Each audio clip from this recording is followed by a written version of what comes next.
नमस्कार, brilliance brave YouTube च्यानलमा तपाईहरुलाई स्वागत छ। आजको यस भिडियोमा म तपाईहरुलाई माइक्रोसफ्ट वर्डको प्रयोग गरेर आईडी कार्ड कसरी बनाउने भनेर सिकाउँदै छु। भिडियोलाई अन्तिमसम्म हेरेर साथ दिनु होला र यदि यो भिडियो राम्रो लाग्यो भने लाइक, शेयर, कमेन्ट र अरु यस्तै भिडियोहरु हेर्नलाई च्यानललाई सब्स्क्राइब गरिदिनु होला।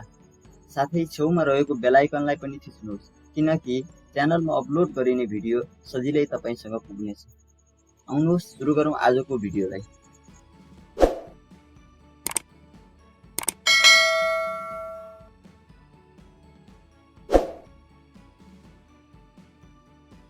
अब सबैभन्दा पहिले आफ्नो कम्प्युटर अथवा ल्यापटपमा रहेको वर्ड डकुमेन्टलाई खोल्नुहोस्।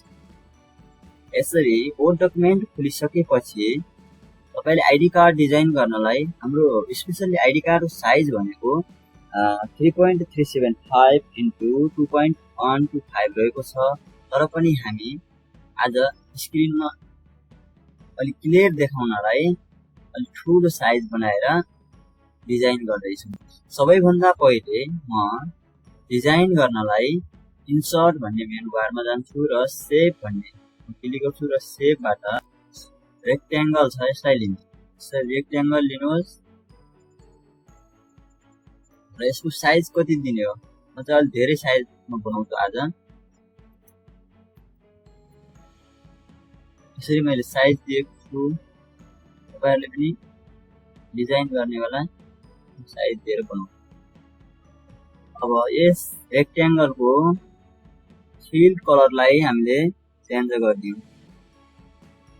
फिल कलर यस्तो राख्नु। अनि शेपको आउटलाइन छ ब्ल्याक गर्दियौ। जसको व्हाइट राख्यौ। क्लियर देख्नलाई व्हाइट राख्नु पर्ला, व्हाइट राख्नु। अब यसमा हामीले राउन्डेड रेक्टेंगल लियौ। सरी राउन्डेड रेक्टेंगललाई लिएर इन्सर्ट गरौँ।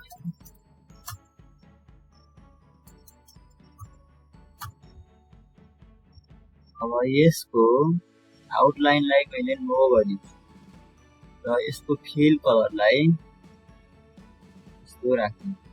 अब यसमा यस राउन्डेड रेक्टेंगलमा राइट क्लिक गरेर एड टेक्स्ट भन्ने छ यसमा र यसमा तपाईहरुले आफ्नो स्कुल अथवा इन्स्टिट्युट के हो त्यसको नाम लेख्नु होला। यसमा लेखौं स्कुलको नाम।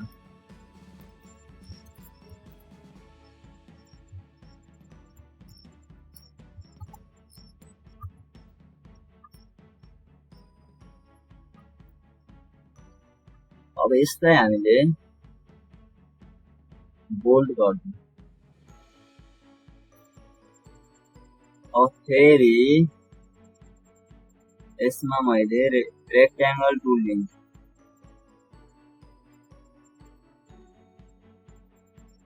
यसको मैले कलर चेन्ज गर्छु। आउटलाइनलाई नो गरिदिन्छु र सेन्ड ब्याकवार्ड भन्ने छ यसमा क्लिक गर्छु। पछाडि गएको छ। यहाँनिर मैले स्टुडेन्ट आईडी कार्ड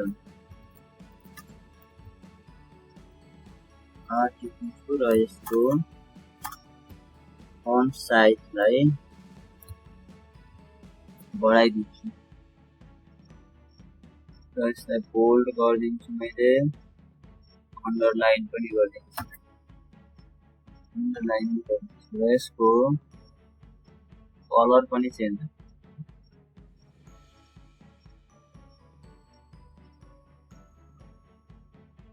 अब यस रेक्टेंगललाई राइट क्लिक गरेर एडिट पोइन्टमा गएर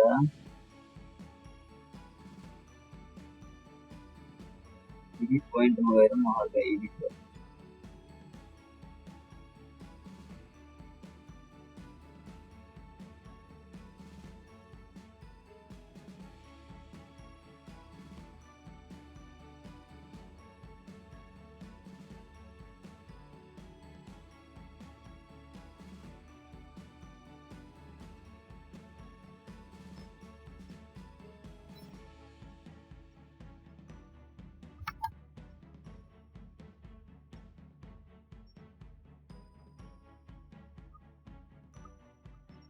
अब यहाँनिर फेरि मैले अर्को सर्कल लिन्छु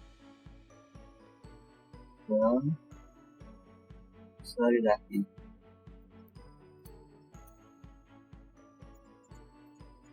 अब फेरि मैले अर्को रेक्ट्याङ्गल लिन्छु।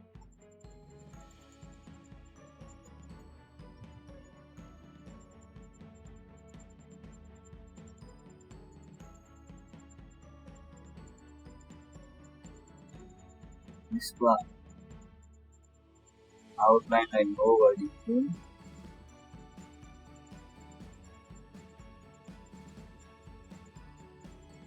र यसलाई सेन्ड ब्याकवार्ड गरिदिन्छु।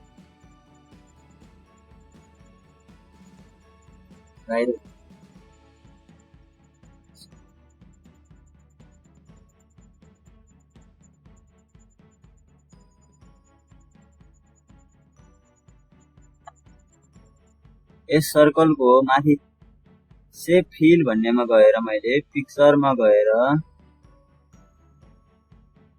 मेरो कम्प्युटरबाट मैले त्यसमा पिक्चर राख्दैछु। यहीबाट मैले यही पिक्चर राखिदिन्छु। यहाँनिर मेरो पिक्चर फिल भएको छ र मैले यसमा आउटलाइनमा ब्ल्याक गरिदिन्छु। अब हामीले यति डिजाइन गरिसकेपछि तल गएर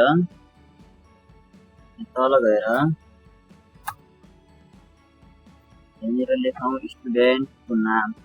पहिला मैले फन्ट चुज गरेँ, टाइम्स न्यू र साइज दिन्छु। यहाँनिर लेखौँ सरी यहाँ हाम्रो फन्ट कलर व्हाइट भएको कारणले देखिँदैन।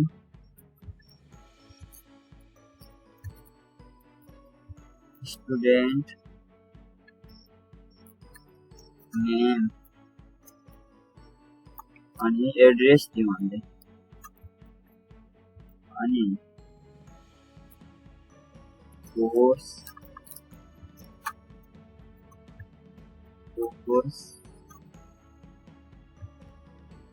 यसभरि सबैलाई सिलेक्ट गरौँ हामीले र यसलाई बोल्ड गरिदिउँ र यसको फन्ट साइज पनि अलि बढाइदिउँ।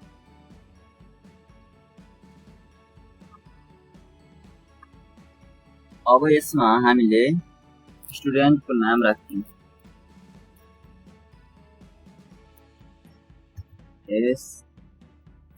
SR.M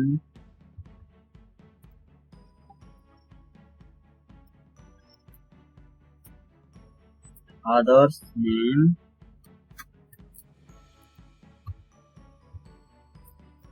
mother's name,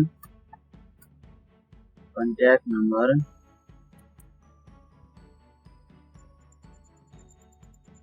यसको फन्ट साइज हामीले अलिकति घटाइदिउँ। अब यहाँनिर हामीले लेख्छौँ आइडी कार्डको भ्यालिडिटी।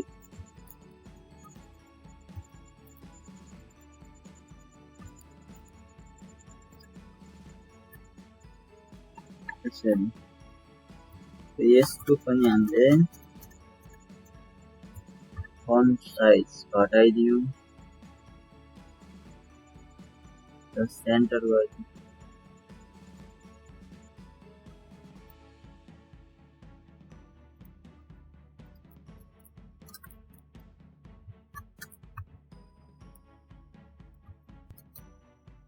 यदि यो कार्ड कोही कसैले हराएको फेला पारेमा सम्बन्धित व्यक्ति अथवा सम्बन्धित शिक्षण संस्थामा बुझाइदिनु होला।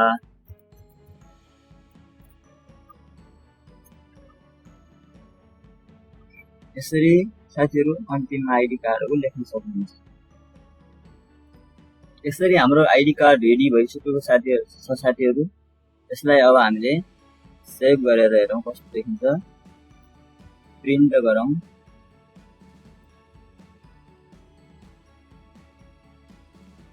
यसलाई मैले डेस्कटपमै प्रिन्ट गरिदिएको छु। दिएको छु नाम।